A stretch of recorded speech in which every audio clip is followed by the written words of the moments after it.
আমার হাতে একটা বেল ধরিয়ে দিয়ে বলল, মা একটা ঝট করে আইসক্রিম বানিয়ে দিয়ে তো, বেলের আইসক্রিম। আর আমাকে ধরিয়ে বলল, ফটাফট করে বানিয়েও কিন্তু, আমি ঘুরে এসে কিন্তু খাবো।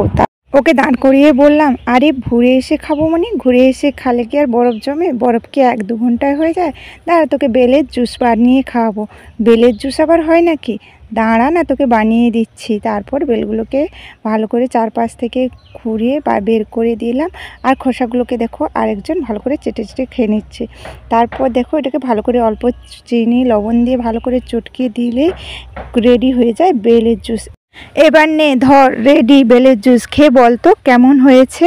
তারপর ঢকঢক করে খেয়ে নিয়ে বলে, এইভাবে বেলের জুস খুব সুন্দর লাগে। এরপর থেকে বেলের বরফ আর খাবো না, আইসক্রিমও খাবো না, এবার থেকে বেলের জুস খাবো, তাই নাকি? তারপর আর কি, সবার জন্য বানিয়ে দিলাম 1-1 গ্লাস করে বেলের জুস। তো বন্ধুরা, তোমরাও কি বেলের জুস পছন্দ করো না আইসক্রিম?